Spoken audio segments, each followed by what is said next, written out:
अस्सलाम वालेकुम जी। तो आज हम स्टडी करेंगे मुग़ल बादशाह शाहजहां को बहुत ही इजी और सिंपल तरीके के साथ। चलो जी शुरू करते हैं एक स्टोरी की बेस पे।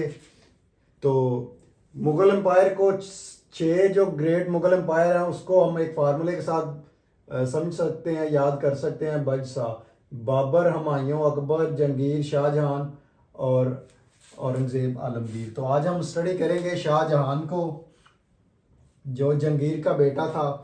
इस शाहजहां का जो टेन्योर है वो 1628 से लेके 1658 तक है। इसको शाहजहां को शहजादा खुरम भी कहा जाता है और इसकी बेगम का नाम है अर्जमंद बानो बेगम। और ये किसका बेटा है? शाहजहां जहांगीर का बेटा है ये, ठीक है। और इसकी जो शादी होती है अर्जमंद बानो बेगम से, ठीक है, जिसको ये शादी 1612 में होती है और ज़्यादा देर शादी चलती नहीं और 1631 में वफात हो जाती है, ठीक है। तो फिर ये अपनी बेगम की याद में एक ताजमहल बनवाता है जिसको आज पूरी दुनिया जानती है, ठीक है। जिसकी जो कंस्ट्रक्शन है 1631 से ले शुरू हुई, 1631 में शुरू हुई और 1648 में मुकम्मल हुई। ये ताजमहल आगरा सिटी में है।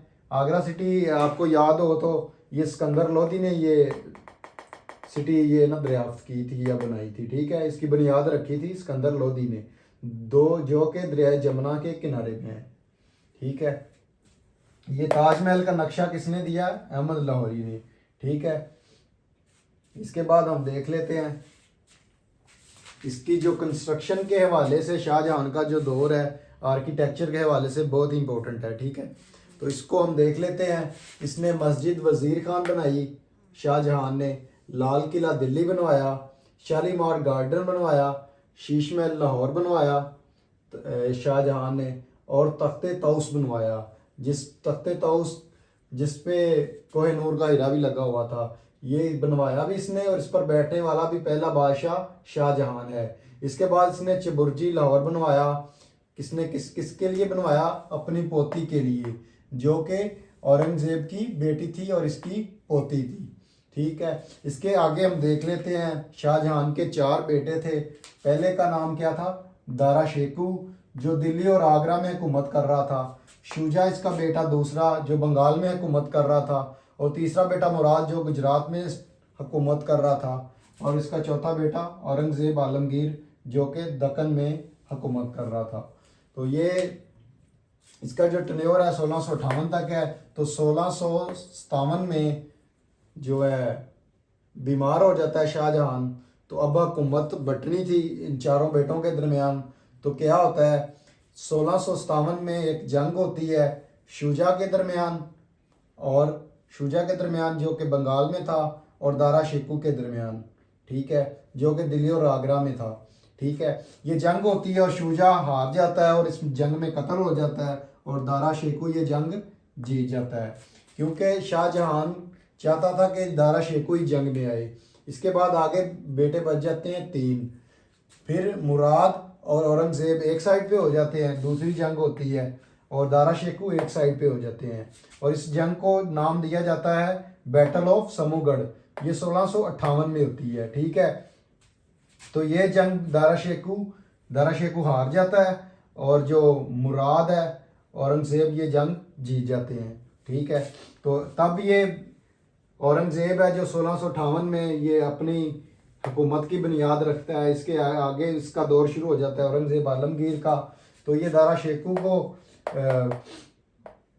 हार जाता है और इसको जेल में डाल देता है, जो कि 59 में इसको कत्ल करवा देता है। और अब जो शाहजहां है वो चाहता है कि अगर दारा शेकू जंग हुकूमत में नहीं आया तो मुराद को ले आए, मगर औरंगज़ेब क्या करता है, अपने बाप को भी जेल में डाल देता है पकड़ के, और अपने भाई मुराद को भी जेल में डाल देता है, ठीक है। मुराद को भी वो जेल में डाल देता है, जिसकी वो आई थिंक 61 में 1661 में इसको कत्ल करवा देता है। और जिसका जो बाप है वो जेल में होता है और 8 साल कैद के बाद वो 66 में वफात पा जाता है।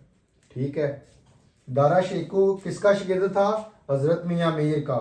ये भी सवाल पूछा जाता है। ठीक है, और ये बहुत ही सूफी बंदे थे। हिंदुओं ने गोल्डन टेम्पल की बुनियाद रखवाई इससे, इस हज़रत मियाँ मीर से। दारा शेखू इसके शागिर्द थे।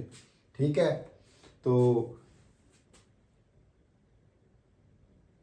इसकी किताब के बारे में भी पूछा जाता है, हज़रत मियाँ मीर की किताब के बारे में, जिसको मजमा अल बहरीन भी कहते हैं। इंग्लिश में हम कहते हैं मिंगलिंग ऑफ टू ओशन। ठीक है, ये था टनेर शाहजहां का। इससे आगे इसका बेटे औरंगज़ेब का दौर हम पढ़ेंगे, जो कि आखिरी ग्रेट ब्रिटेन